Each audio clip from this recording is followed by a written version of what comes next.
Hey family, what's going on? My name is Minister Audrey King. I serve as a youth and young adults minister right here at Greater Shiloh Church. I'm excited about this conversation that we got to partner with Union Baptist Church in Allentown. Shout outs to Pastor Haley and First Lady Haley and Pastor Knoxley. So we had a conversation with our youth concerning the mistreatment of African Americans right now in our country. And it's a very, very great conversation that we had. So I want you to sit back, relax, and enjoy. Bring your young people around as well, or send it to them, or share it on your page, because this conversation that we just had will be enlightening, but also will be very, very encouraging to our young people. You get to hear their heart, you get to hear their passion, you get to hear their perspective. Sometimes certain generations speak for the next generation, but it's nothing like hearing it from the generation's mouth themselves. And so we have a great group of individuals that's going to share their heart and share their perspective on what's happening right now in America concerning African Americans. So sit back, relax, and we're going right to the conversation. A look at the new faces joining the protests. They may be young, but they are playing an increasingly important role. ABC's Janae Norman joins us with more. Good morning, Janae. Hey, Eva, good morning. Yeah, as we've reported on how diverse the protests have been across the country, people of all races. And as we see those demonstrations popping up in big cities, in small towns, you are sure to notice the young faces on the front lines. No justice, no peace. This morning, some of the smallest Americans are lending their voices as protests swell across the country. It's just to show people that Black Lives Matter. Kids helping raise the volume on calls for racial equality. If I didn't, you should get it. It is very... Take your time, baby. It is very wrong to kill Black people. 9-year-old Audrey Johnson getting emotional, delivering this powerful message at a protest in Ohio last week. Black lives should matter as much as white lives. Yeah. It is so wrong. No justice, no peace. And the mini marchers seen by millions. 7-year-old Winta Amor protesting in Long Island, New York. What's his name? Say his name. Historically, children have always been essential in the fight for equal rights. In 1963, thousands of black kids marched to protest segregation in Birmingham, Alabama, part of a strategy to keep the protests nonviolent. But instead, they were met with force. We've seen recent demonstrations turn violent across the country, police clashing with protesters and kids sometimes caught in the mix. In Seattle, police investigating this incident. A young girl allegedly maced by an officer at a protest. But some officers are trying to change the narrative. This one in Houston calming this frightened 5-year-old after she asks, "Are you going to shoot us?" You can protest, you can march, you can do whatever you want. Just don't break nothing. Feels like we're all united in just power and numbers, and that we can make a difference if everyone sees how many people are protesting.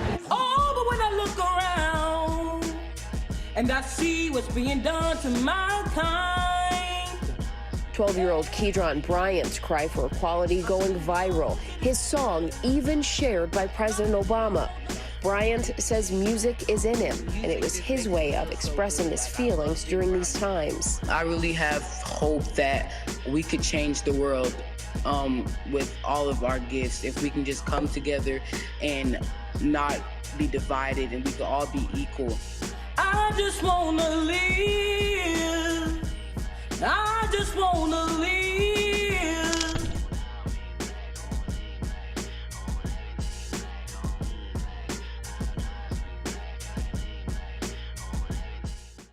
Hey family, what's going on? My name is Minister Audrey King. I serve as a youth and young adults minister right here at Greater Shiloh Church. Today we are bringing you the GSC Courageous Conversation in partnership with Union Baptist Church Youth Ministry.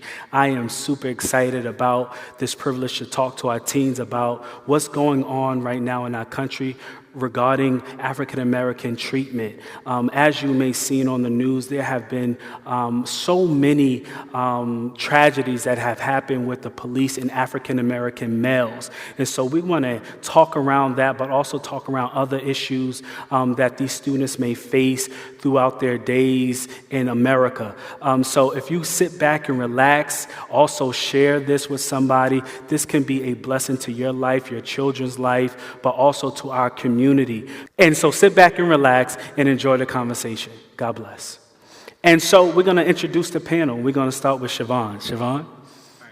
My name is Siobhan, and my statistic is that over 50% of American teenagers have accessibility to phones than in the previous years when they didn't have access to technology like now. Hi, I'm Talitha Diggs. And and my statistic is that only 57% of black students have access to a full range of math and science that's necessary for college accessibility. Hi, my name is Jalise Lanier. My statistic is, in New York City, 80% of police stops in 2018 involved black and Latino people, while 10% involved white people.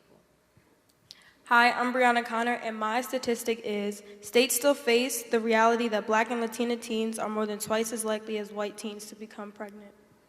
Hi, my name is Trinity Jefferson, and my statistic is the graduation rate nationwide for black students is 69%. Well, I thank y'all for your statistics. We want to make sure that we cite certain things that's happening in our country. So how are y'all doing today? Y'all doing all right?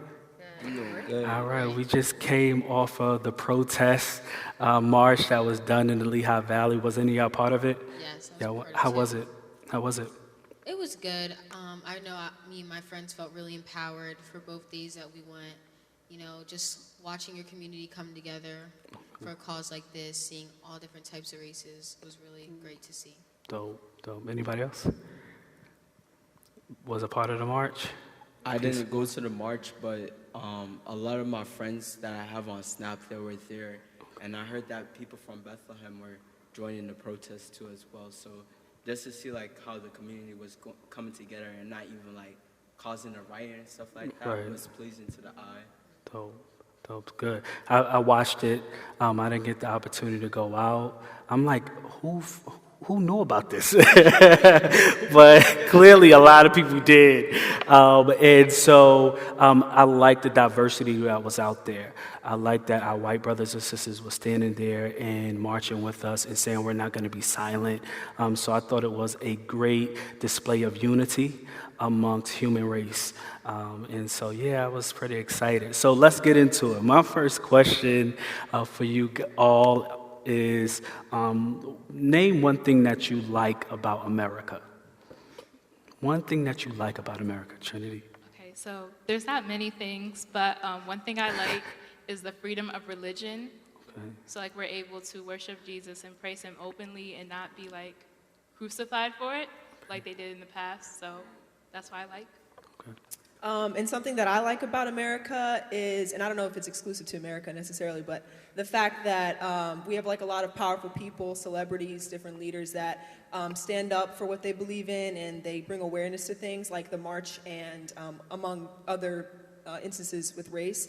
LeBron James has taken a pretty big stand, and that's how I actually learned quite a bit about it. That was the first time that I saw the video, and so it's just great that there's a lot of people in America that realize that there are issues within it, and that's awesome. For me, I'm originally from Jamaica, so there wasn't a lot of opportunities that I got while I was living in there. When I came over here to America, there was more free opportunities, especially in education, that I was able to receive. So I think that was a huge plus for me and my family. I like the fact that we have the freedom to, use our voice and to speak out for what we believe in and for what we think is right, and also the ability to protest, and just a lot of things that the Constitution states for us as Americans. I think other countries would love to have the opportunities that we have. Yeah, I have to agree with what she said. Just the freedom of speech and being able to uphold on what you believe in. Yeah, I agree. America is a beautiful place to live in, especially when you see certain other countries and what they have to deal with, dictatorship in certain countries where it's like whatever the king or the government says, that's what you have to do. And so we have these liberties and these freedoms in America that we get to partake in. And so even though there are a lot of bad about America. There is a lot of good and freedoms that come with America. And so to my next question, what are some of your dislikes? Now, let's not all talk at once because I know we probably have a lot to say. But yeah, what are some of your dislikes about America? The education system and what they choose to teach us. And it has been whitewashed over the years from the founding fathers. Okay. I think about the systematic racism that has gone on all these years. Okay. Anybody else? Dislikes? You don't have to, it's fine, there's no pressure. All right. So we're going to be talking about racism. I like that Jaleesa brought it up because that's my segue into my next conversation, on our next topic of discussion. How many of you have faced racism so far? I have. You have? Yes. Okay, wow. Face racism, okay. If you could give me an example, what was it? What did you face? When I was in 8th grade, I was on a predominantly white field hockey team, and one of my teammates actually said some comments to me about my skin complexion, and then she had the whole team, back behind her laughing at me. And it was just like a really traumatic situation for me. Wow. What did that do to your self-esteem? It really lowered my self-esteem and just made me have like identity issues almost, like if I was good enough or pretty enough. It's just stuff like that. Like it really hit hard to my heart because I thought these girls were my friends, and just to experience that at such a young age, I was oblivious to racism until then. Wow. Okay. Anybody else? Yeah, for me, this was recently happened. I was in my high school cafeteria, and me and my friends, we were just chopping it up, right? And one kid who came over, and I thought he was my friend, he came from art class, and he had red paint over his on his thumb, and then he just came up to me and just wiped red paint all over my face, and he did the Lion King song, and I was mad.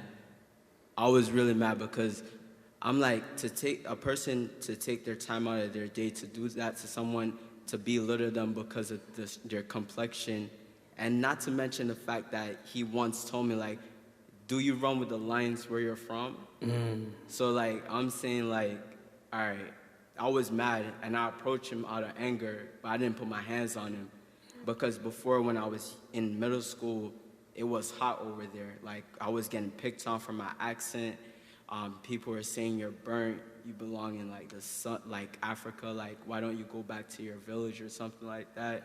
And it hurt because I didn't feel love, and I had a low self-esteem at that point because I was trying to realize who I was, you know what I'm saying? And I always appreciate my mom because she taught me how to love myself when no one is there for me and when no one loves me. So I just dealt with it, with the speaking up for myself. Got you. Okay, anybody else? I was in elementary school when this happened.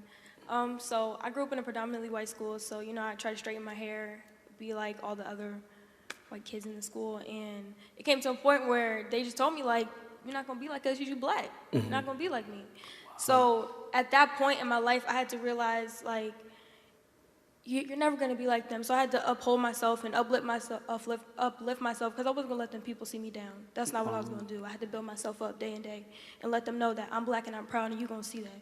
How old were you? How old was I? Yeah. I think I was in like maybe like 10 or 11. 10 or 11. Wow. Okay. When I was in 3rd grade, I grew up in a school, and and I still am, the only black girl in my grade. So when I was in 3rd grade, I had a teacher, we were doing like a drawing a leprechaun, and we were drawing in the skin color of the leprechaun, and we were supposed to kind of draw it to emulate ourselves. And I asked the teacher, I was like, should I draw the leprechaun black because I'm black? And she was like, no, it won't look right. So. Wow. It won't look right. That's okay. That is intense. I told them earlier that I experienced racism when I was in detention. Do not ask me why, okay? But I was in detention and somebody called me a black monkey. And coming from New York, living in an urban neighborhood, I never experienced racism. I probably experienced colorism, but I never experienced racism. And so that hit me. That hit me to my core. I wanted to fight. I was angry. I was upset. Luckily, after school, I didn't see him. But yeah, I really wanted to fight. I was really, really angry. So my first experience was in high school, Wilson High School, and somebody called me a black monkey. And that really, it didn't do anything to my self-esteem at the time because I was a little bit older, but it really caught me off guard. I'm like, oh, this is real. This is no joke. What they told me is really real. So my question is, how did you handle those situations? Okay, this have happened to you. You went through this experience. How did you handle it? How did you navigate through your life as you are right now? How did you navigate without being defeated? So how do you handle it? I had to separate myself from those type of people, clearly, because get out of that negative energy, because clearly you don't like the way I look, so I'm going to just remove myself from you, period. But I talked to my mom about it, and she made me look up history facts on my people and realize that we are beautiful people. Wow, and we came from a long way, and I'm going to continue to keep fighting for what I stand for. So that was just me. I just had to build myself. That's good. Yeah, so similar, my parents, like, they instilled a lot of values in me, and they made sure that I knew my history from a young age. I think that's probably the most important thing that black parents can do for their children, is not expect for anyone else to teach your child about their history. You have to take it upon yourself and teach it to them, because, you know, it's really important, and it helps with your self-esteem. So when they deal with these racist issues, they have like, hey, look, you know, the first black person to create the important piece in the refrigerator, he was black. The person who create, you know, an important piece in the light bulb we use every day was black. So just to kind of know your history that way is important. And also communication just in general. A lot of times, like when I got into high school, I didn't really experience racism just because of my position in school, and I think I was treated differently than some black people, and that actually hurts me a lot because you know, we're all the same. All the black people in my school are the same, but I was treated differently, so I didn't experience it. But when I communicated with them, they expressed to me like, hey, I'm going through this. I tried to help them through it, and I would talk to the people that were saying mean things to them. Great. For me, because I come from Jamaica, it was more like my mom and my dad. They were teaching me how to love myself and empower myself, because we never really dealt with racism till I got to America.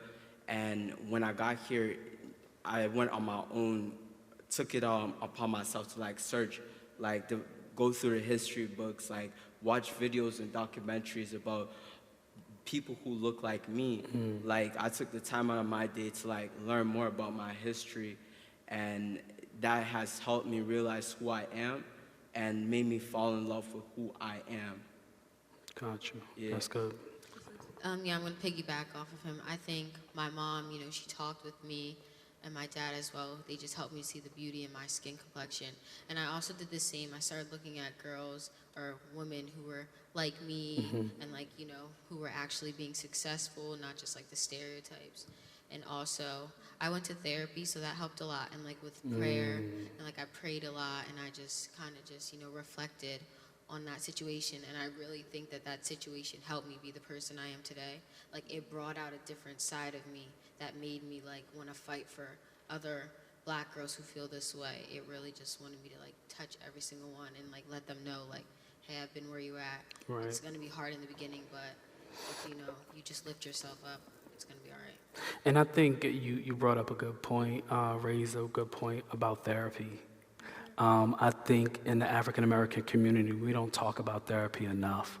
I think sometimes we think that we could just chuck it through, like, get over it. You know, I grew up, I'm one generation behind you guys, but in my generation, our parents taught us to chuck it up. Like, have tough skin, like it's gonna be all right. And sometimes those things really linger, and those things really flow through your life. And if you don't deal with it, you'll find yourself in situations where you're like, yo, why do I feel this way? Or why am I going through this? Or why I'm pushing back? Or why do I have my guard up? It's because you never dealt with it. And so I started therapy too. I got married. I've been married for 5 years. Well, it's going to be 6 this month in June. And I realized that I needed therapy. The environment that I grew up in wasn't as great. And so, yeah, you want to add? I got something to say. And even if you can't get therapy, because not everyone like has access to that form of treatment, you can find someone who you can talk to, because I feel like most of my therapy comes from people from the outside rather than my family and people on the inside, because when you find someone who you know you can trust and speak to, and they understand what you're going through and they can give you helpful advice, you don't feel alone or abandoned in the sense that you're stuck with your thoughts. And I believe that sometimes it's just that one person you need to talk to get your feeling and your emotions across, because sometimes you just need to get that emotion out, because that baggage that you're carrying is going to weigh you down. Do you think therapy is promoted to your generation? Do you think people are encouraging you to have therapy? No. I think really. I No? think this day and age, I feel like with all the different types of gender laws and different things coming out, I feel like therapy, people have really been stressing it just because, suicide rates have been going up and just different things have been happening. I think, from my point of view, I think therapy has been. I got something I want to say about that, if I can. Go ahead. I think therapy is not as promoted as what she's saying. I think it's more like, oh, he might have a mental issue and they put them on drugs. Because some black people I know, like, even I remember hearing in my teacher class, is like, do you have HED or something like that? You can't still, and it's like, they don't, maybe it's something else. Maybe we want to do something else, because I think there's a lot of stereotypes and a lot of names that they put on us, like titles and stuff like that. And I think it's something totally different. And that's why I feel like people put a title over you and give you pills for that title. I think that's like maybe a community barrier, like kind of the school that I go to and where I grew up. People are they're more privileged, like they're really they're more aware of their problems, and they're more because they can focus on those things because they don't have other issues, like race or whatever, so they can focus on, hey, my dad yelled at me, so now I need to go to therapy. So in my school, it's like something that they don't, not that it's not real world issues, but it's very common to go to therapy. Got you. I think it's like slowly being normalized. Okay. But like people always think you have to have like something so traumatic to happen to you to go to therapy. Like you can live a normal life and still have ups and downs and go to therapy and have someone to talk to. Like you don't need to go to like 5 months of depression and like having an eating disorder to go to therapy. I feel you. Go ahead. I was saying, my mom was telling me, like, back in the day, a lot of the, her mom, the old folks, they would just keep secrets and everything would be private and you would talk about things. What goes on in this house stays in this house. But then later on, it's like, it's tough because then stuff comes out and then you're like, wait, when did this happen? And you never knew about that secret because they tried so hard to hide it. And I feel like in this day and age, like, I think people are trying to press therapy because they know damage has been done sometimes in the past, and now they're just trying to help it. But I can understand what he's saying, how people try to put labels on a lot of kids. They do, and you have to watch what people call you. The Bible says life and death is in the power of the tongue, and so sometimes people can speak death on you, and you have to make sure that you block those things out. Make sure that if somebody try to label you, you go to your parent. If you can't go to a parent, you probably need to go to somebody, a guidance counselor, somebody in your community that you have respect for, that know that they have your best interests at heart.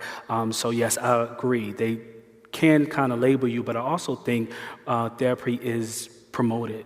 much more than it was when I was in high school. And when I was in school, I think is more acceptable as well. Nobody's going to look at you sideways. Before, they'll look at you crazy. They'll be like, you going to therapy? You crazy. No, I just want to get help. But yeah, I think it's awesome. So one of the questions that I seen on Facebook, I think it was an interesting question. And the question was, what grade were you in when you first had, or when you first seen your first, well, what grade was you in when you was taught by your first African-American teacher?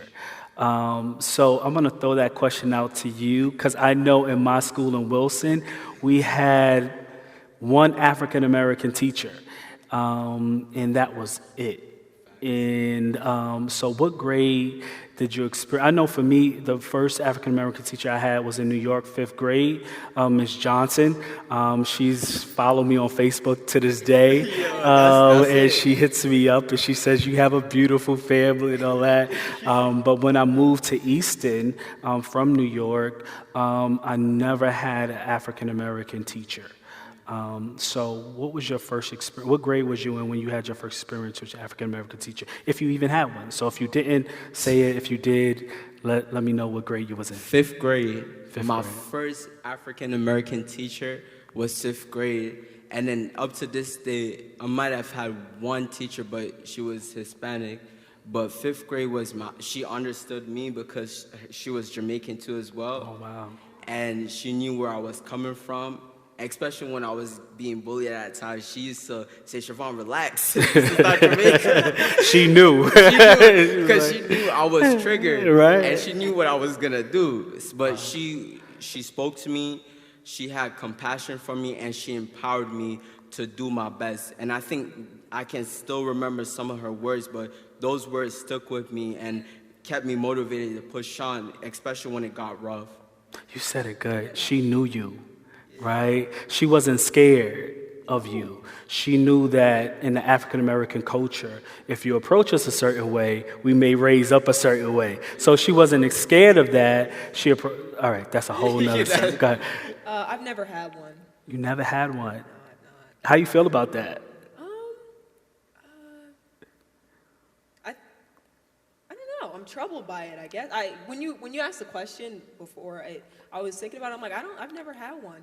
I think anytime you're anywhere, you want to see people that look like you, and a lot of times I think the teachers represent the student body. And again, like I said, I'm the only black girl in my grade, so there's like 3 black people in my entire grade, so it's not, there's no other teachers and stuff. So it would be awesome though to have a black teacher, kind of like the experiences he said, like that's pretty cool. So.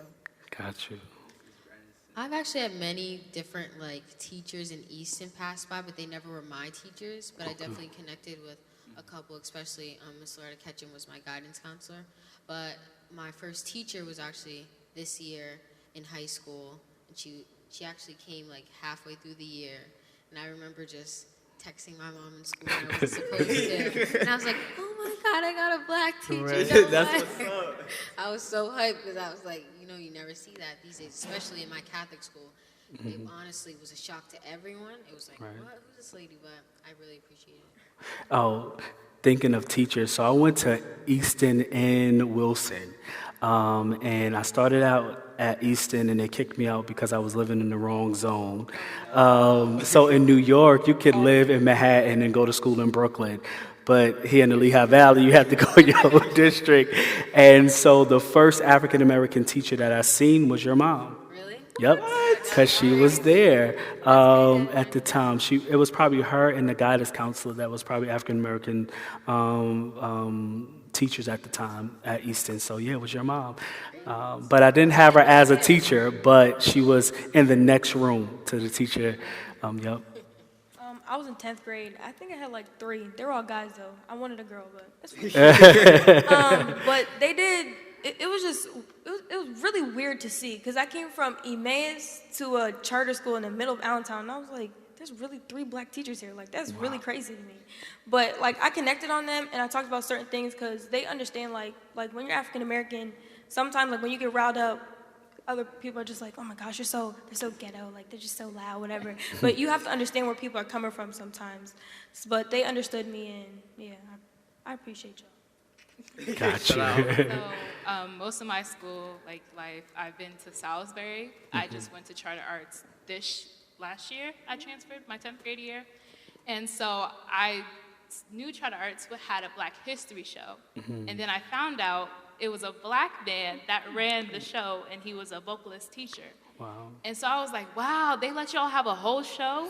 And Yo. so I think just having him in the building, even though I can't sing and I'm not a vocalist, so I don't have him, but just having him there and me and him together, we created a group, a Black club for kids there. And just knowing he's there, you look like you could be a part of my family. You have a title. I just think that was really empowering to go there. Got you. So if you don't have an African-American teacher, is there a white teacher that's at your school that you can say, man, they relate to, they understand me, I connect with them, they're concerned about me, they understand my color, they understand I'm African-American, I'm separate, I'm different than maybe the majority. Is there one teacher that you can really, from outside of your race, outside of your ethnicity, that you can, connect with? Yeah, definitely. I have one teacher who he went to Liberty, and he grew up in a Black neighborhood, and he really understands, and he also likes to connect, and I actually had him in 8th grade, and we're still close, we still talk a lot.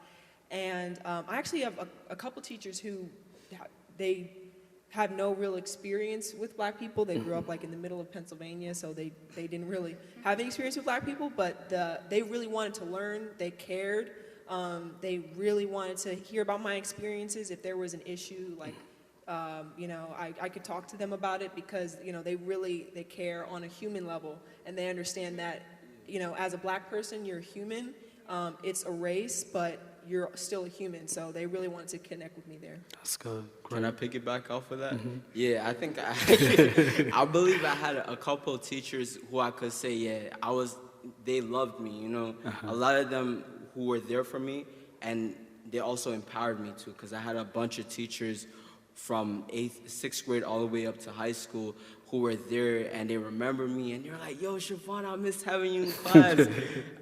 I just love my teacher because they weren't they didn't put me out like I was an outcast, and they understood me and the students that were in the class, because the school that I go to is very mixed with different races, and you have some cool teachers who just they're into the culture, they like the food and everything like that, and they just want to hear more about my experience and stuff like that. So I think I had a bunch of cool white teachers, if I say so myself. Okay, cool white teachers. Yeah. That should be a hashtag, cool white teachers. That's going to be a movie. I agree. I have actually had a lot of teachers, and like Talita said, I love when they actually want to educate themselves and they want to learn, and they just want to understand how people react to some things, or why are they so mad at this. I really like when people actually try and talk to you instead of assuming or just thinking about the same stereotype over and over. So I've had a lot of teachers over the past who really came to me with a problem, from your point of view, ... And I think I really appreciated that in the end, because then when it came to my problems, they listened and they started speaking up for a lot of the other Black kids, or just people in general, So before we jump to the next group of questions, this wasn't a question, but I thought about it. I have two of the top athletes, if not in Pennsylvania, sitting right here with us. And so I'm going to ask you two, Jaleesa and Talitha, have you faced, you don't have to say the negative if you don't want to, if you want to go to a positive situation, but as being athletes, student athletes in the Lehigh Valley, how has that experience been? Being like this, y'all are the stars, y'all on newspapers and did articles and Facebook and all the rest of this stuff. Scouts is coming to see y'all, and how has that experience been as being a student athlete, being probably the star of your school? How has that been your experience? I feel like it's been great. Obviously, I feel like when you're given a platform, I feel like you should really use it in a positive way. to educate people. So I've tried to speak out for what I believe and just let people know how I feel in some ends. But also with that comes, you know, other people's opinions. And a lot of times in the athletic type of play, they like to just stereotype you like, oh, you're black, so you have to be fast. You have to jump the tallest. So I feel like I didn't want them to just see me as like a black athlete. I wanted them to see me for me. But I also wanted them to see my color, like see what I go through and just don't stereotype me in a sense. But also with playing field hockey, since it was a predominantly white sport, sometimes it was tricky going to different areas. Well, the sport is predominantly white, so when you go to those areas, it was almost like people would stare at me because I was the only black girl on the team. Parents, I don't know, some people would snicker, just say like think that I'm not good enough. And then when I would come out and show them what I was made of, they'd be like, show them up. You know, they'd be speechless, and that was the best for me because I was like, please don't judge me by the color of my skin, or you don't know me, you know what I'm talking about? Right. So I really enjoyed that, especially with basketball. It's very diverse. So playing at different places, you know, a lot of people say a lot of stereotypes, and it makes me so angry because I'm like, you haven't even seen my game yet. Right. Like, just watch me for an athlete, not a black athlete, no. So, but I feel like in athletics, they really, you know, Nike and different companies have really helped to have equality. So I think there's some change. Dope. Yeah, definitely. It's a blessing, and it's definitely a curse in the same token, because I think a lot of my experiences are as a result of me being an athlete. Like I said, in high school, I really have not experienced any racism in my school, because I guess I get treated different than other black people. And like I said, that bothers me a little bit, because I'm like, wow, just because I'm an athlete, I get treated differently. But also, I use, you know, my athletic prowess just like to, you know, talk about the Word of God. I always post about God on my story. I understand that God gave me this talent, and I'm using it to glorify Him. So that's what I run for. And yeah, within my community, I receive so much love. There's signs all over, like Talitha. So like they really, and it's a white community. And I was the first black homecoming queen at my school. Wow, dope. Come on, let's give it up. That's dope. Could I just shout out? I was the homecoming king at my school. Oh, Yeah, why she couldn't get the shot? Why she couldn't get all the shots? She got it. But yeah, so like it's just a lot of my experiences come from being an athlete, and it's interesting that, like, you know, I've been sometimes I feel like oblivious to certain things, because it's like I'm in my own like small town, and I'm treated my own way, and in my town there's no riots, there's no rallies, there's no people speaking up. But then when I look on social media, I'm like, wow, like Jaleesa was at the rally, and I'm like, whoa, like I had no idea. So it just gives you a different perspective. Got you. Do you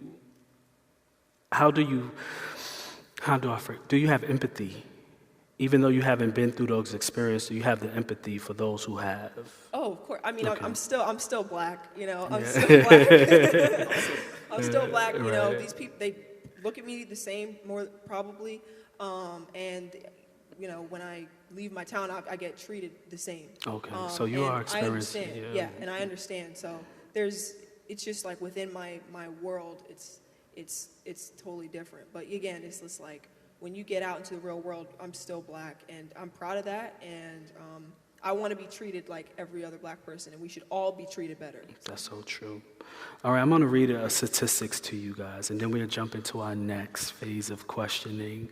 The National Science Department said over the course of a lifetime, black men face 1 in 1,000 risks of being killed during an encounter with the police, a rate much higher than white men. So my first question to you, police brutality. When you hear of different stories on the news of black men and also African American women as well that encounter the police, and you hear their stories, which story over the past 10 years, because we have seen this a lot, I mean, it's been before 10 years, but because we have cell phones, we get to tape this stuff and really put it out there. Which story sticks out to you? I think Eric Gardner sticks out to me the most because, like, his demeanor and just like his size reminds me so much of my dad. And to just see the excessive force that they took to take down a larger black man, it was just unneeded, because handcuffs can do so much. You don't have to put someone in a chokehold for them to like not resist. And that just sticks with me, because like every time my dad goes outside, or like I see my dad as a teddy bear, but other people might not do that. Like they see a threat when they see a big, large black man. Wow. That's big. You see your dad as a teddy bear. No, I'm not. Like when you think about that from a daughter's perspective, you see your dad as a teddy bear, but some police officers see him as a threat. That's sad. Wow. Okay. Anybody else? I think of Trayvon Martin just because I have a lot of cousins and they're boys, and I see them wearing hoodies all the time. And even for me, I was in Target the other day, and it was raining outside, so I had a sweatshirt on and had my hood up, and I started walking into Target. And as I was walking through the aisle, I was like, people were just staring at me because I had my hood up, the mask, and I was like, oh, let me take down my hood. I don't know what they're staring at me for. And then I realized, like, are they threatened because my hood is up? Like, I was very much aware of the situation that was going on, but I was confused. Like, I'm just in Target trying to get, some clothes. Like, it was raining outside, forgive me. But just watching my cousins walk around with hoodies on, trying to go to the corner store. I mean, my cousins do that all the time. I get scared for them and for myself. Like, who's next? Like, what if I'm next? And you never Who's know. next? Dang it. Okay. That's big. That's You shouldn't have to walk around and say, who's next? Yeah, especially wearing a hoodie, like, it's sad. Wow. Okay. I will say Trayvon Martin too, because I got a little brother. But the fact that I have to train him, don't walk like this, don't be suspicious around these cops is disgusting. Because he might mistake you for a threat. How a little 10-year-old is a threat to a grown man? That don't make no sense to me. Tamir Rice. It doesn't make no sense to me. But the color of his skin makes him dangerous to a community of grown men. That just doesn't make no sense to me. So it's just like, it's hurtful, but it's the world that we live in. It's the world that we live in. So it's just, having to adjust him to that is just hurtful. Anybody else? Yeah, I got one. Well, this is a lot of incidents with the police shooting black men in cars. The one that really caught me was when his daughter was in the back of the car, and she was crying, and the wife was recording at the same time. And I'm looking at this video saying, like, he's not doing anything. He's not reaching for a weapon. His wife is recording, but the police still had the audacity to shoot the man while his daughter was in the back of the car. And I'm just saying, like, how an innocent man can lose his life in a matter of moments. And it makes me think about my dad whenever he's driving longer distance and getting pulled over by a police officer. Like, I worry sometimes because that happened before. Like, my dad not that he got shot, but he got pulled over. And it was like the officer did not care for him. He was forceful. He was yelling at him and screaming. And my mom, oh my God. When you see your mom in terror and fear, it does something to me, like a son. So witnessing my mom in fear, witnessing my dad in fear, he has to be careful of every movement that he makes so that he does not lose his life and that he could see another day. That hurts me. And for me to witness that with all two of my brothers in the car, it's like, are we really that of a threat to people? That's good. You know the thing, police officers, we should find them as a safe haven. You get what I mean? We should find them as a safe haven. Like when we're in trouble, when there's something going on, we should be able to say, man, I could go to my local police station and find a safe. I could call them and ask for their help, right? But for African Americans, it seemed like when we view the police, we view them in a stance of fear. From a perspective of fear. And so for me as an African American 30-year-old male, I really don't like to interact with the police. And that's sad to say because you never know what the outcome may be. I know there's been a couple of times I was right here at the church and we set the alarm and somehow we forgot the code to the alarm and the police will come. And literally one time they had us on the ground. We told them we work here. We told them we work here. At the time, my youth pastor was Jibo. And we work here. And he said he was an employee. I was a student. And they had us on the ground until they verified that he was an employee. So a situation like that you didn't have to put us on the ground. You could have just told us, all right, let us verify that you work here, and we could have went on about our business. But the police officers seen us as a threat. And the thing about it is, like I said, I go back to my original statement, they should be a safe haven. But for African Americans, we are in fear of our lives when we encounter the police officers. So my question to you all, how can the police change that narrative? How can they begin to be viewed in the African American community as an ally than somebody that's against us, than walking with us? I think definitely communication is the number one thing. They have to be willing to talk to the Black community, talk to us, and just hear our experiences. And I think, I've had, there's a police officer at my school, and he was like, Talitha, what can I do? And I was like, you should be able to tell me. Aren't you guys trained? Don't you guys go through this training? But, just to have that dialogue, and he was like, wow, I never thought about that and things. So that was pretty cool. So I think just opening up the dialogue and, both sides being willing to listen and just communicate.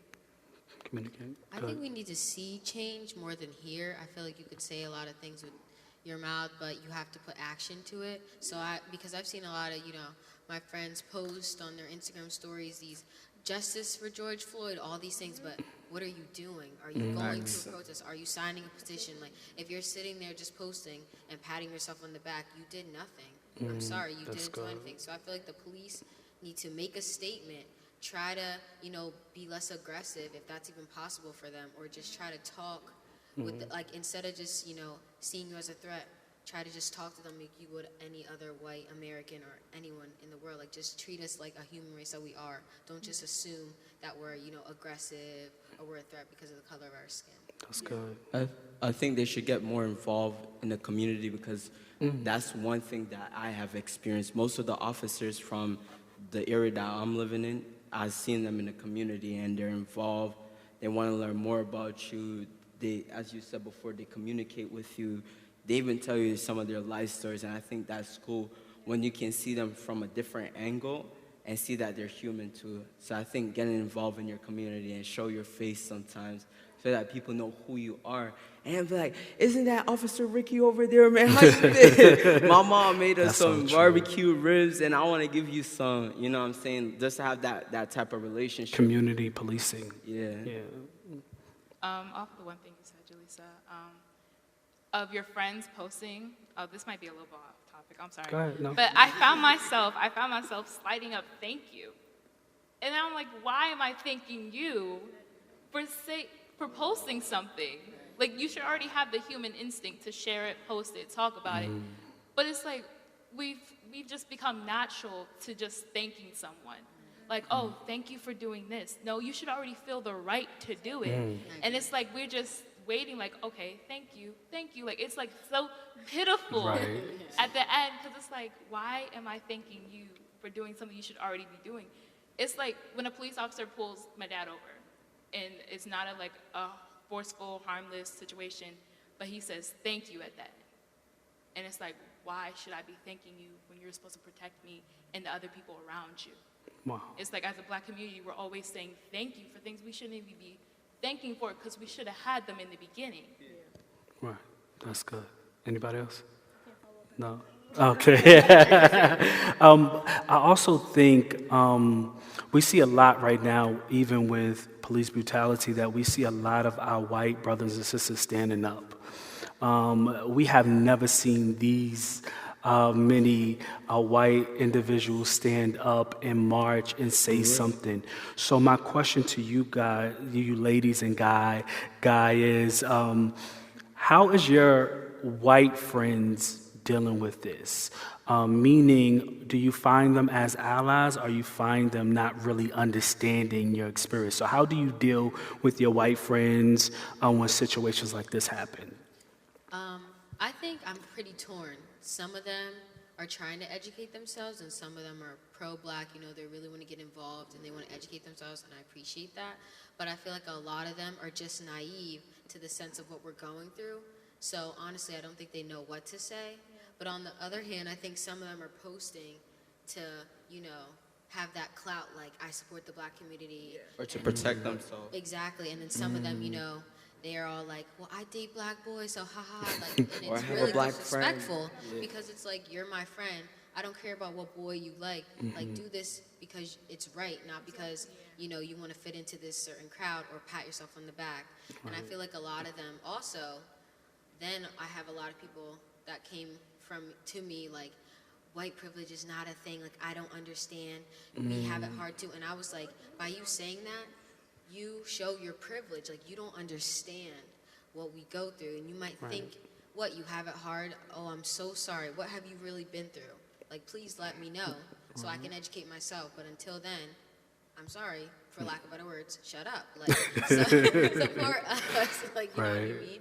I feel like they just, I don't know, I feel like a lot of the white community is split in the middle. They're either for it or they're against it, because I feel like there's no gray area.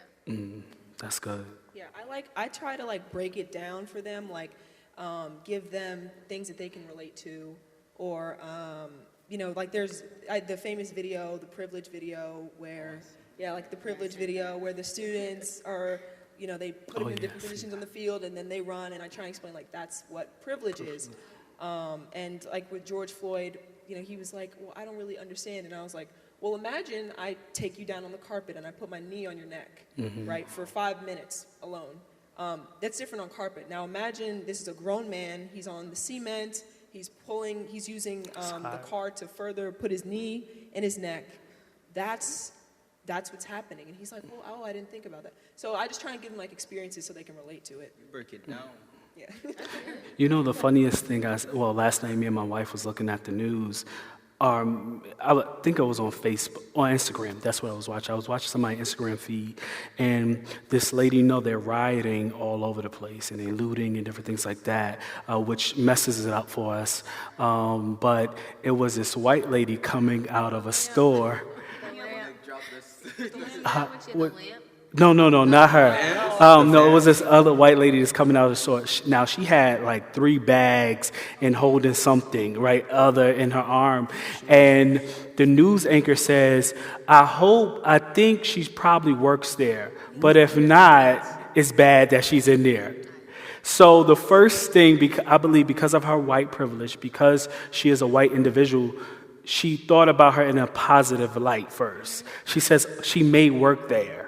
Right? Instead of saying, no, she's looting right now. She's stealing from the store. Like, that's what it is. She has 2 bags. Why is she working there at night? Right? And leave it out. But I think some of our white friends, because I have white friends as well, they don't understand that if it was an African-American individual coming out of that store, it wouldn't be, they was working there. They was, getting some extra hours, and they was, trying to make sure that they protect some of the merchandise. It would just go straight to negative where they're stealing. And for this white lady, the news anchor was just like, no, she probably works there. And if she doesn't work there, it's sad that she's doing that. It was like sad. Trinity. I think with the full video of George Floyd coming out, and it's just like the inhumanity in it. It's just like more white friends were able to realize he actually didn't resist. But yet he's still kneeling on his neck even when after he had passed. It's like they're finally realizing this happens because he's black. Put a white man in that place. Would he have ever stayed on the ground? No. And the thing is, they walked him. He was already down, sitting down on the gravel before. But just to think that they went to extreme measures because he was black, I think they finally realized this world is actually treating you wrong. I want to say something really quickly. I thought it was very disturbing and very disgusting when I saw President Trump tweet how when, the white people who were in Harrisburg, protesting about getting their nails done and hair done. They wanted to get out because of COVID. He called them these very nice people. And then when it came to the black community and looting and rioting, he said thugs. That really was just like, I couldn't believe he tweeted that. And I was just like, I think a lot of my white friends really saw what he said, and I think that really put them into perspective and put them in their place. Like, are you seeing what is happening to us and like where we're coming from? Right. Oh, speaking about like the looting and the riots and stuff, for me, I believe in peaceful protest to the fullest. Martin Luther King was about peaceful protest, and that man got us out of segregation, so I'm standing by him. But it's like, I don't feel like, if you want to get your point across, I don't feel like this is the way for me. And I know people don't agree with me, but it's fine. You entitled to your own opinion. But I don't feel like me burning that police car is speaking, oh, black power, Black Lives Matter. What justice is that serving for that man? His neck got stepped on, you sitting here burning a cop car. That's not respectful to me. Now, if you really respect somebody, you would approach it peacefully. Let that man rest in peace. You rest in peace. Come at it peacefully. So talk to your police officers, city council, city members. Talk to somebody. Write professional emails. Do something. Your voice matters, but you don't have to do it recklessly. So you brought up an individual that I kind of want to hear your opinions about. President Donald Trump. How do y'all feel about the 40? Some people call him 45. I'll give him the presidency enough respect to say President Donald Trump. How do you feel about him? Do you think that he's your president? No. Okay. I'm sorry. Let me just say that. All right, go ahead. Why not? I feel as if, well, I mean, I could call him a lot of names, but I just feel like he really hasn't been for America like he states. Like you haven't been for Americans. You've been for one race, and it's become prevalent in this time. And I feel like every time he tweets, he just digs himself a bigger grave. And I just feel like I don't understand why people could stand behind him after all these things have been coming out and what he said, what came out of his own mouth, and people know.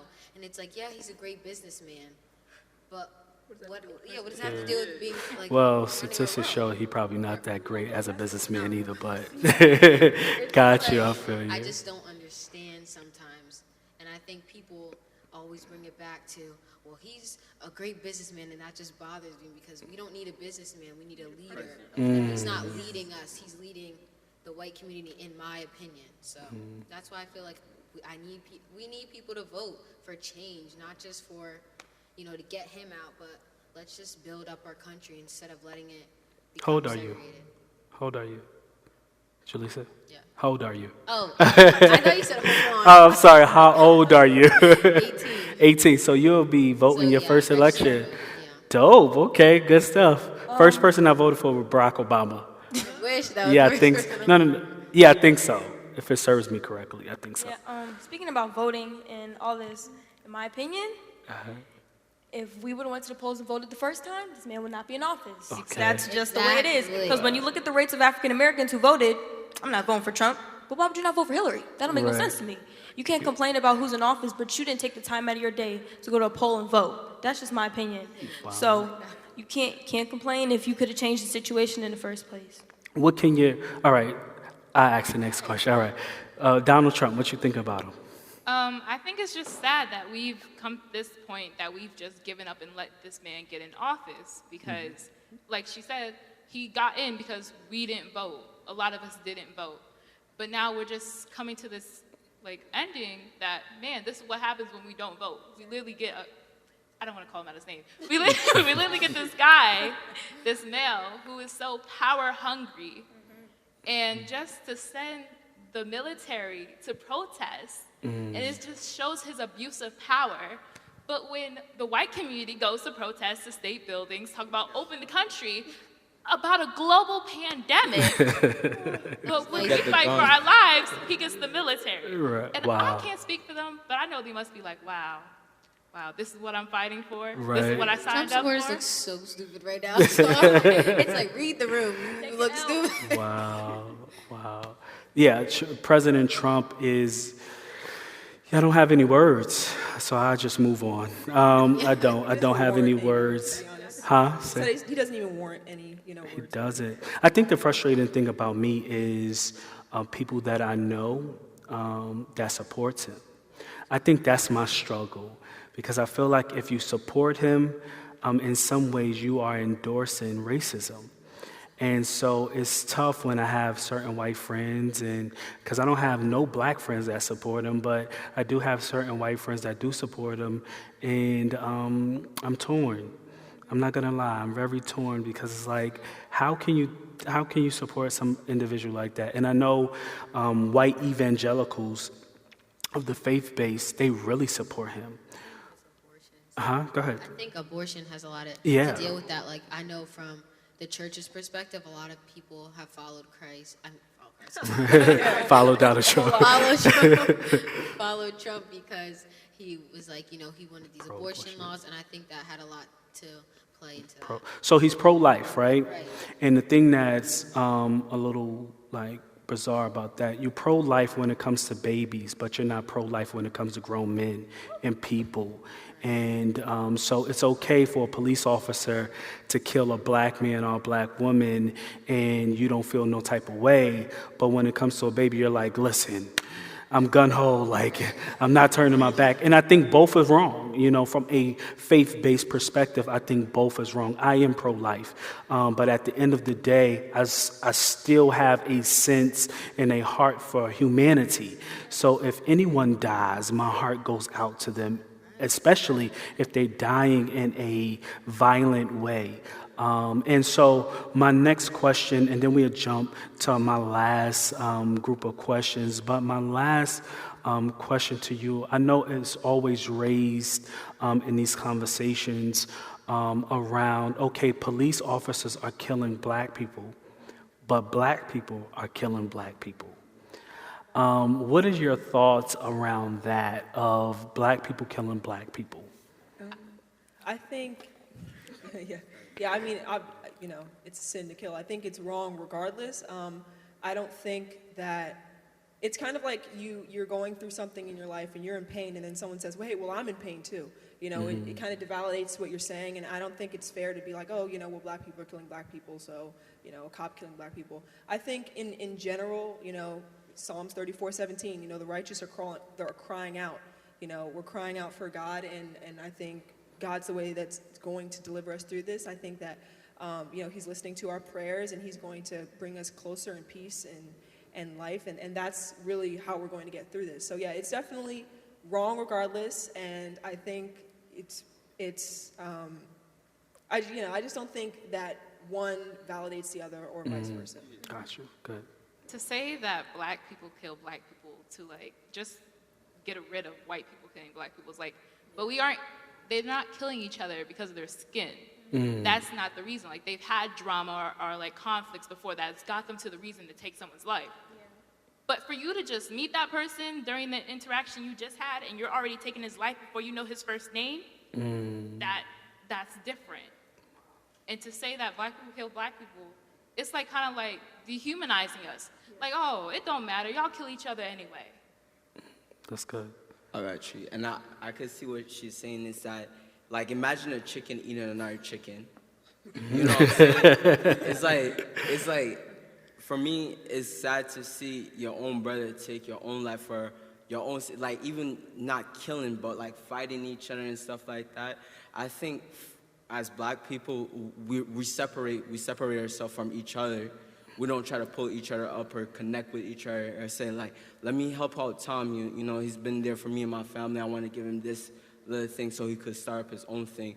I mean, we're so against each other sometimes that we don't even notice it, and we think that it's okay or it's the norm because rappers do it, they beef. People who are professional athletes, they beef, you know what I'm saying? And there's going to be disagreements among people, but I don't think it has to result in taking another man's or a female's life, because that person had a family.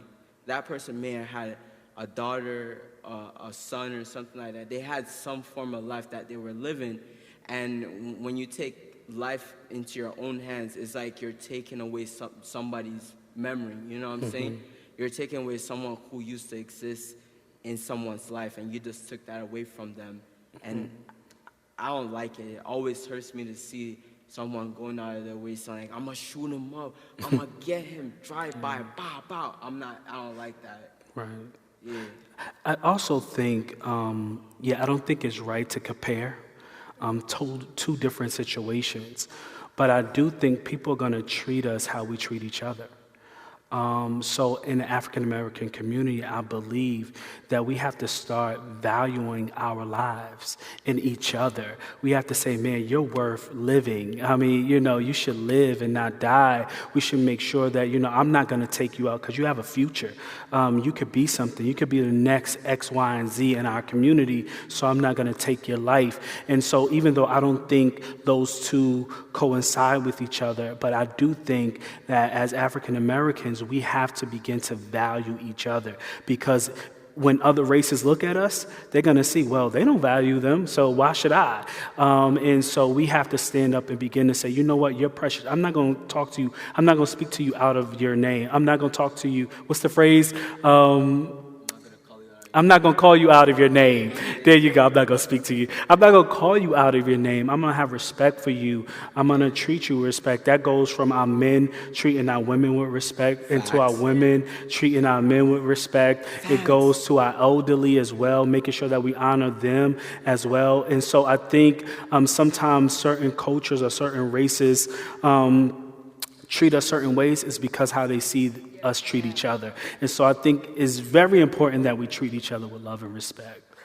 I think when we look down the line and we look at slavery, like the master's plan was to divide us. House slaves and field slaves. And that just has come all the way along to where we are now, because that is generational trauma. Like, we weren't placed here to love other black people. Like, oh, she's light-skinned, she's in the house. Like, we've been built and we've been trained that way. Even through, like, our ancestry bloodline. Like, we've just been automatically to go against each other in history. And the biggest thing right now is colorism. I mean, I know that's a whole different, right? I would love to have a conversation. Maybe that'll be our part two. Maybe Union and Shiloh do a colorism, because that's big, right? Because in our community, you're better if you're light-skinned, or you're not enough if you're dark-skinned. And so we begin to tear our value down based off of our skin color as well.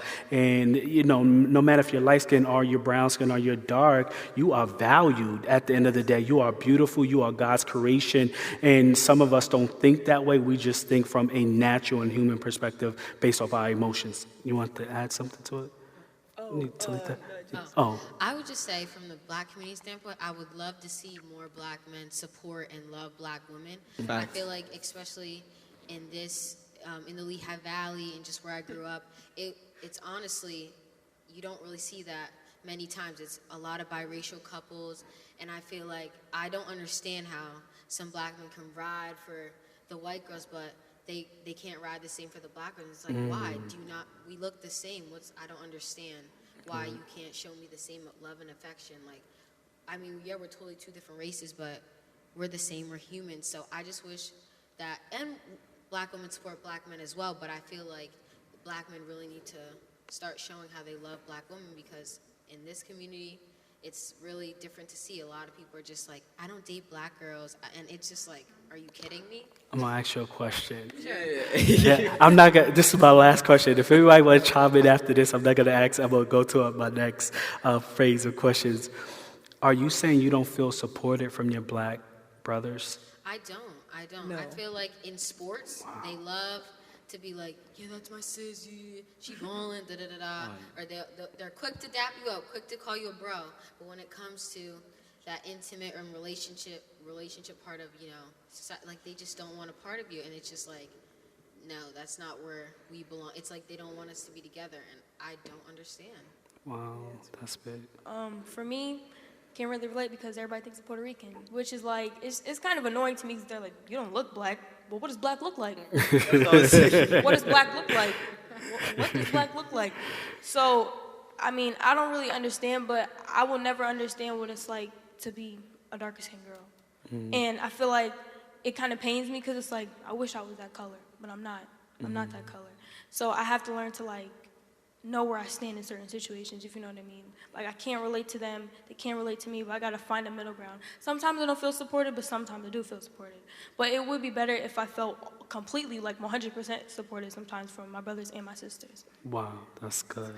Could I add to this? Because all right, you're the last person. It's fine. You're the only guy. We had another guy, but I'm glad that you brought that up because it's a truth. You know, sometimes black brothers don't want to support their black sisters and stuff like that, or be in a relationship with them. And it took me a while to realize, because being from Jamaica, I love into like different girls, you know, like different skin colors. That was never what I looked at, but when I got here, I saw like the richness and the beauty of a black girl, a black woman, because they hold so much weight that you don't even take notice to. Because there's some girls out there, like, this is me speaking from my perspective now, is that I realized the importance of having a relationship with a black woman is because there's power in that, you know? There is some structure, something that's in there that some relationships you can't find in. And I'm looking at, like, my sister, I'm looking at my sister saying, like, y'all beautiful, you know? Sometimes they don't feel that way, and that's true because I have friends who I had to remind them of their beauty because they feel as if they're ugly because they're not light. They don't have a beautiful smile, which is a lie because black girls got some good smiles. But I'm gonna keep it short. Yeah, keep it short because I feel like you're about to go somewhere we're not prepared. No, but go ahead. Yeah, it's good to hear you compliment your sisters. I think we should really look like more into it because we gotta support each other. Sometimes they're looking for us to support them and looking from us to be there for them because sometimes we're not even there. Right, that's good. Yeah. That's good. Okay. I just think at the end of the day, like, black men come from black women. And it's just like, people are scared to have children that look like them. Like, oh, I want my children to, like, have curly hair and light skin. But it's like, to hate another black woman is like to hate your mom, like to hate the reason that you're here.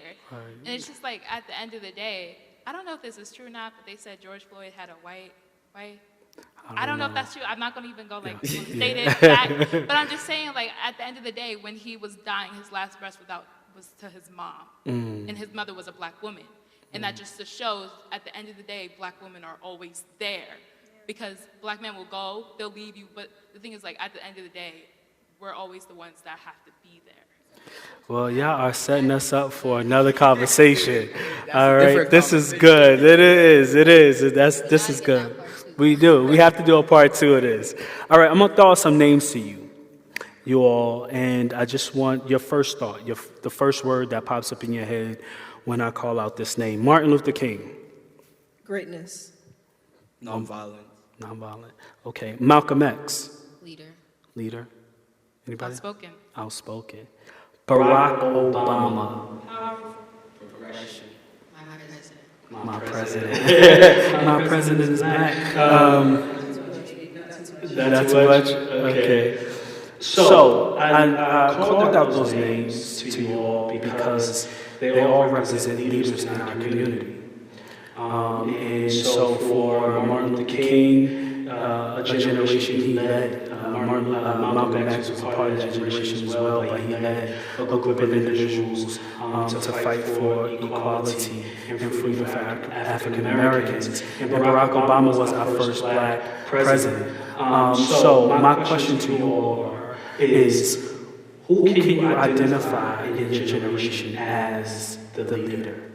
I think we definitely need more like profound leaders within our community. There's no one that's like Martin Luther King, Malcolm X, or even Barack Obama. But the person that stands out to me is LeBron James. I think he stands for something beyond himself, beyond sports. He's more than just an athlete. Again, he's super vocal. He's not scared when people think about him or if he's going to sell shoes or whatever it is. He's really vocal. And he's a powerful voice in our community. He's married to a black woman. He has a beautiful black family. He does his daughter's hair. Like, he does like all his business. You know, he has a school for predominantly black neighborhood. You know, all his financial managers the world and also love Black culture. So that's awesome. And what are you looking for in a leader too? So either one you can answer. Can you identify a black leader in your generation? And if not, what are you looking for in a leader? I think some of the artists like J. Cole, who I listen to, and even the pastors who are around the area, you know, they're still there supporting the culture and trying to move it along. But J. Cole, he stands out to me because like the things that he does to support his community and the love, like he wants to listen. And I think one thing a leader should be able to do is to be able to listen, analyze the situation, and give a response that is not only going to benefit him, but it's also going to benefit you. This is good. This is good. I think Shiloh. She rocks. Go ahead. Become and have me in tears. I'm not gonna lie. On Netflix, I suggest everybody watch it. I read the book and it was really powerful. It was interesting to learn about where she came from and just learn about her past as rock and then leading up to the elections and stuff like that. And also the Netflix documentary about her. I think it was really powerful. Just to show you that like we're not like all Black women are stereotyped. They're successful women and men. But I think it was very powerful to see a woman up there. So I think she's really trying to make a change, even with, she changed some lunch menus. It's just different things like that. I feel like she really is vocal about the Black community, kids having a voice and speaking up for what they believe in. Forever First Lady. For me, I don't feel like, in my opinion, I don't feel like we have right now that feels like Martin Luther King or Malcolm X or Barack Obama's spot right now. But there is individual celebrities, individuals who are speaking up, who have a big voice in 2020 right now.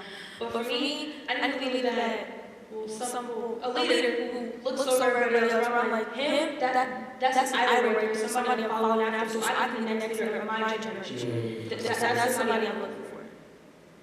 Like what we said. But the thing is, like Martin Luther King, he was just a regular man before he started preaching freedom. And now we have celebrities who use the platform. I don't think we've had someone that's risen from the bottom to the top as a leader. And just looking at a leader, you just need someone who's going to speak. Someone who's not going to only talk, but go out and you back up what you talk. And I just feel like needing a leader during this time, address all situations. Talk about the uncomfortable conversations. Don't be afraid to go deep within what's happening. I have one more thing, and I think the youth of today are leaders because we have this social platform where we can put stuff out there, we can spread our message, and I believe that on YouTube there's some people who are spreading that message, positivity, and they're uplifting people because the people who we follow nowadays, they're kids just like us or even older, and they're showing us their life experience and how we can be successful. So I think we're taking after the social media realm, that's boosting us and putting us in the direction that we may go. Because that's a lot of things that we consume is social media, and that's where we get most of the help and the encouragement from is that online platform. Okay. I have 2 more questions and we'll be done. How y'all feel? Y'all all right? Yeah, this is good. This is good? I'm empowered. All right. So my second to last question, the faith-based community, right? We are all connected to some type of a church. For some of you, a union, and for some of you, a greater Shiloh. Do you think that your church is doing something in regards to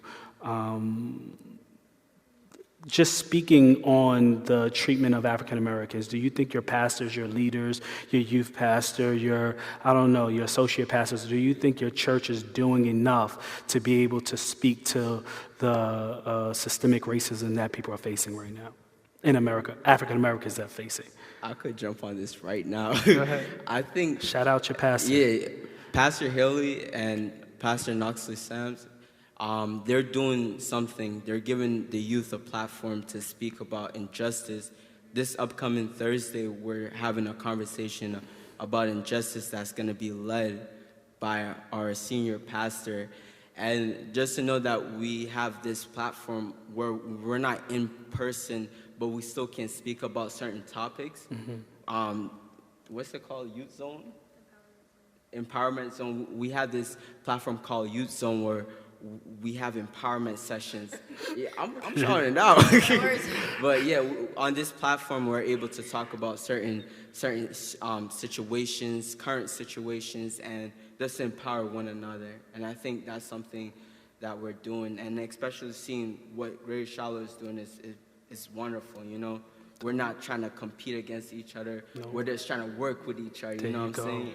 Like right now. Like right now. Like right now. Okay. I feel like Pastor Phil and Pastor Christina are doing a lot. I know I've been watching some of the Sunday services, and I hear him talking about it, especially last week's. He was really going deep into it. And I felt like it was really great seeing him at the Easton protests, praying over, you know, the protests and the people and, like, what we're facing right now. So I feel like it's a lot of the little things. I don't think it needs to be big because, you know, some people aren't going to agree, but I feel like what they're doing, and they're trying to touch people's lives and they're trying to get it out there and talking to the NAACP and things like that. I think that's great what they're doing. Do you think, some people think it should be a separation, right, between church and state in a sense of talking about social issues. Some just feel like just stick to the Bible and that's it. And don't understand that, you know, Jesus fought for the least of those, for the poor, for the disfranchised, those individuals Jesus was fighting for. And so sometimes they want you to stay quiet. And so I think it's very important that as believers that we stand up and we say, you know what, God doesn't like this. God hates this type of treatment that you are putting out there to certain groups of people. And so I think we should use our faith to speak up against those things that are wrong. One thing I really like about our pastors, Lady Christina and Pastor Phil, that when stuff like this happens, they use the space that they have to add it in. Like when world issues happen, they never just skip it and go right to like the word that they thought they were going to have. Like one thing I'm really happy that they let God use them. And one thing that Pastor Phil helped me with, because during this, I didn't know how to keep God in the forefront of my mind. Like watching us continue to get killed, I was like, how do I connect God with this? Like nothing about this seems godly. So just hearing his message and letting God use him and connecting to that really helped me. That's good. You want that? Oh, yes. I'm not sure I remember the exact verse, but it's might be 18:6-11. It's something about like arm yourself with the word of God and fight against the laws of the devil. So, you know, that's, you know, the devil talking like, oh, you know, keep going with this because he understands like God's power can overtake any of these issues that we're going through right now. And again, Pastor Phil, they did an amazing job really connecting. And like I said, like, you know, multiple churches just, you know, trying to get a conversation flowing, and that's what it's all about. The John 10:10 says the enemy comes but to kill, steal, and destroy. And some people wrestle with the idea of how can this loving God allow certain things like this to happen?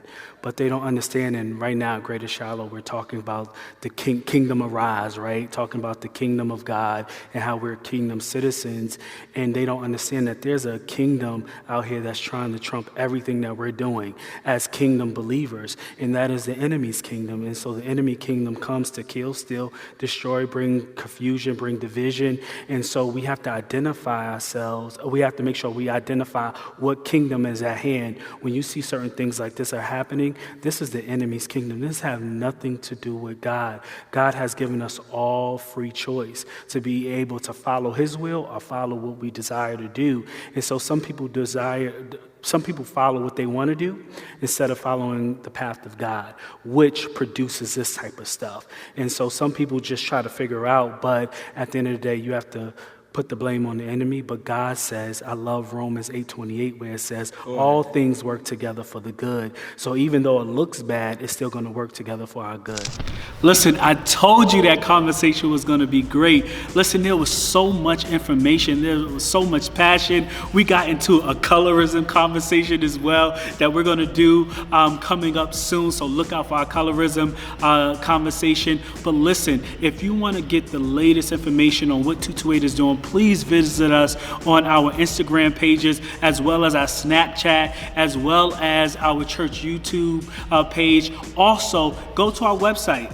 Go to www.greatershallowchurchpa.com or use our phone app. There's a tab for 228 students, and you can get all the latest information and all the latest things that we're trying to do or that we are doing for our youth. Thank you for tuning in. I appreciate it. Shout outs to Union Baptist Church and Pastor Knoxley for allowing his students to be a part of it. I can't wait to do more things with Union Baptist. But until next time, God bless and have a wonderful day.